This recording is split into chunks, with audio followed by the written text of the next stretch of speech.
Mukyaliko oli omugole gwe bawadde ekirabo nga bamuwadde omusota ng'ekirabo ku mbaga ye, oyo mumuteeke ebbali.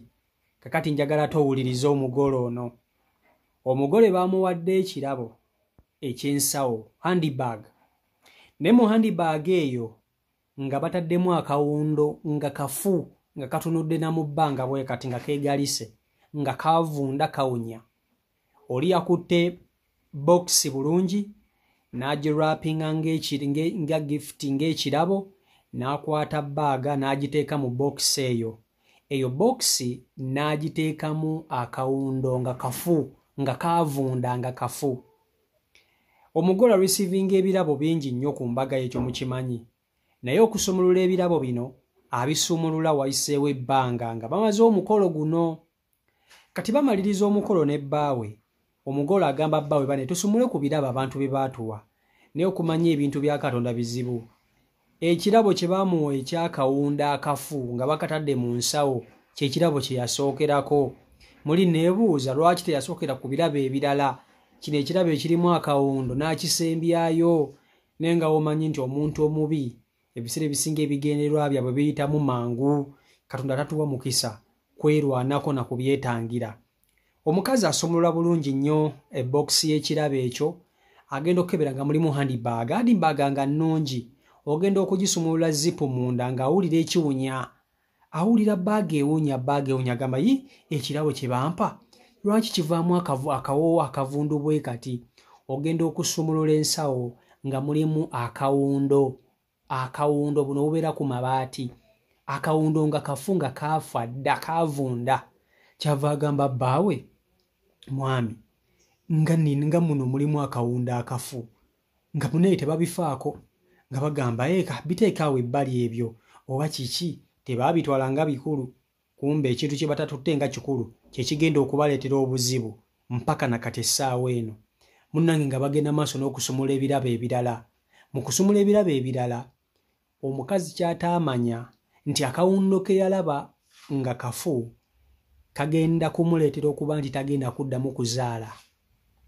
Olubuto lwe yali alina ng'akola omukolo gwe lwaviiramu awo. Waayitawo ebbanga ne luvaamu.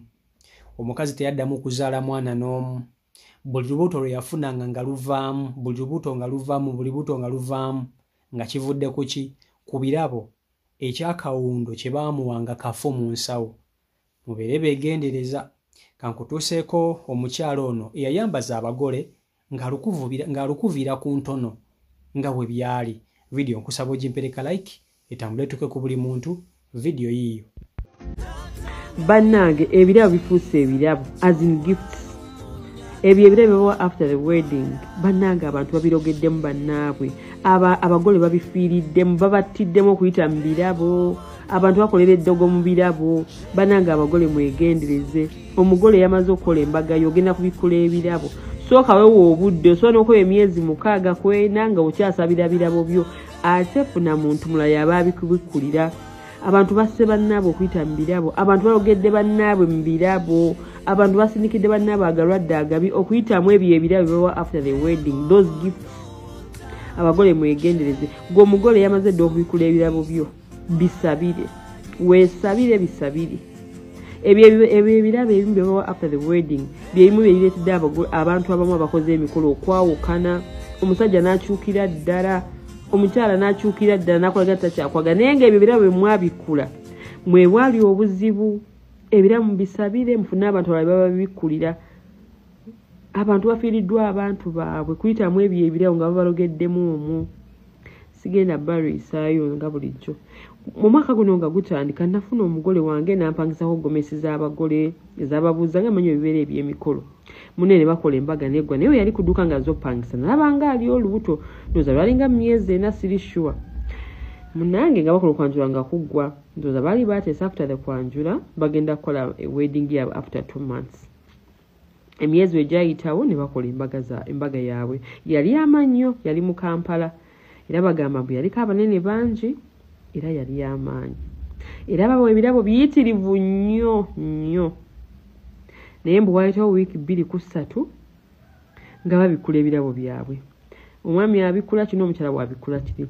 Baba babikula ebirabo omukyala aba abikula ekirabo yakwata box nga wrapped very well ngosobola nti box bagirapinzeemu ekirabo ng'ajjako bulungi wrapping paper ng'akebera mu box nga mulimu ka handbag nga kali very beautiful nga kalabika bulungi nnyo omukyala ng'asanyuka nti ani ampadde kano handbag nga kalungi nnyo agenda okebera ku wrapping paper tekuliko manya ku box munda temulimu manya n'agamba oba ani akampadde nga kalungi nga ne bbawe aliwali alina byabikula ebirabo munembu ng'akabikula akasawo munda bannaye ng'asangamu akawundo akafu nga kali dead akawundo nga kafu a dead bat nga yeekanga ng'ayita bbaawe ng'alabayo kino ekirabo kye bampadde ka handbag nkakebedde nindabamu kino ekintu ekifu oba kikino nga bamugamba kano si kawundo nga bawogenda okwetegereza bati mu kasawo nga kawundo kennyini nga bakasuka eri munnange nga basaba bamala okusaba nga bagamba tugende maaso tubikula ebirabo byaffe ready twabisumuludde dda tukontinuinge nabyo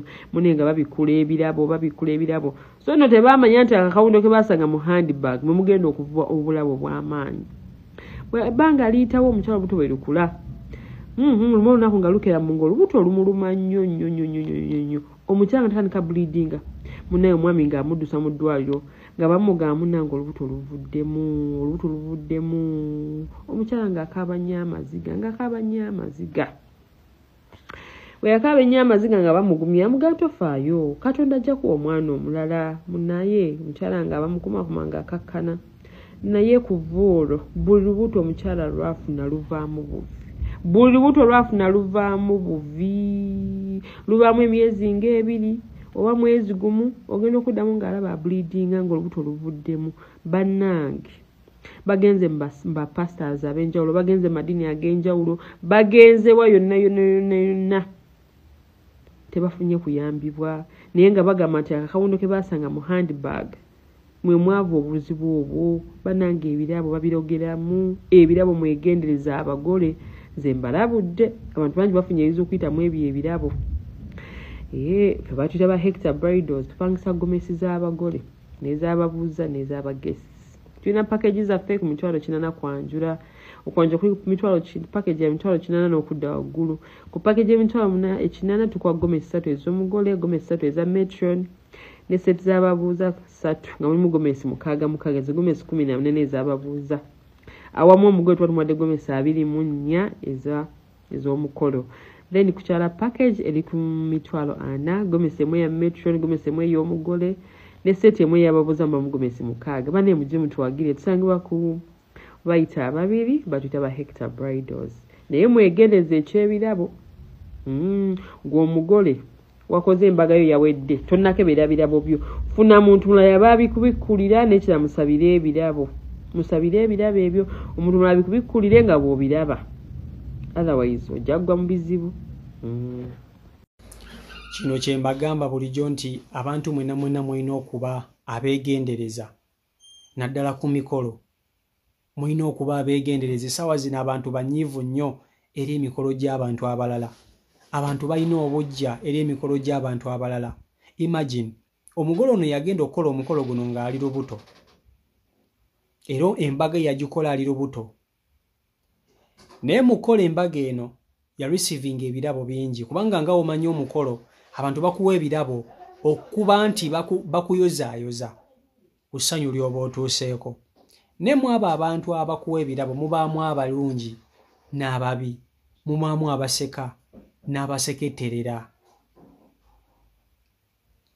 ab'ebigendererwa ebibi baba bangi oyinza okwesanga nga ab'ebigendererwa ebirungi batono okubasinga kuba ebigendererwa ebibi so bakola omukolo gwabwe ebbanga liyita hanemuunu bagimaliriza bagamba akatugenda tusumulule ebirabo byaffe okugenda okusumulula ebirabo ekyo ekirabo kye basookerako kyekyali ekirabo ky'akawundo akafu kye baali babatonedde ng'akawundo kawunya mu nsawo naye omugole ono wayita ebbanga ttono nnyo nnaku ntono nnyo n'awulira peyini y'obulumi olubuto nga lumuluma mukazi watonaba nga tabitegeera olubuto terwavaamu omukazi ono yaddamu okuzaala nga buli lubuto lwafuna luvaamu oba omusajja yalinayo mujja we oba omusajja yalinayo abantu oba omukazi yalina abantu abatamwagala naye omukazi teyaddamu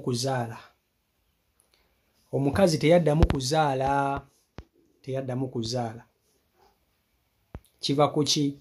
Kiva ku bantu babi, abantu abajja ku mikolo gyaffe nga balina ebigendererwa ebibi. Ffe be tutamanyi Katonda b'amanyi, Katonda be yatukweka emitima. Naye nze kambabula ekintu kyemu jasi tulina kwesabira, otherwise tuli bakukola emikolo gino abantu abibbo bangi era bakujja ku mikolo gyaffe. Naye jasi tulina kwesabira na kunywerera ku Mukama Katonda atukuume, atutangire emitego gy'ababi.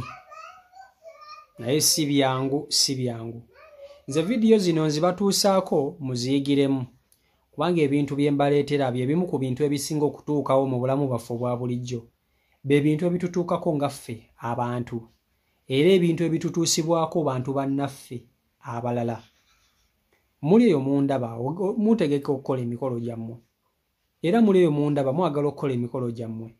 Naye bw'oba ng'ojja olaba vidiyo ze nkuleetera ogamba kino ekintu bwe kiti nakirabako ku YouTube channel ya CEO Michael, so nina okwetangira bwe nti oba nina okwebeereramu mu ngeri bweti ne bweti, abantu nina bagenda kitono bweti ne bwenti, tolina kugenda ffa. So bino ebintu tubibaleetera okuba nti ate mubiyigiramu.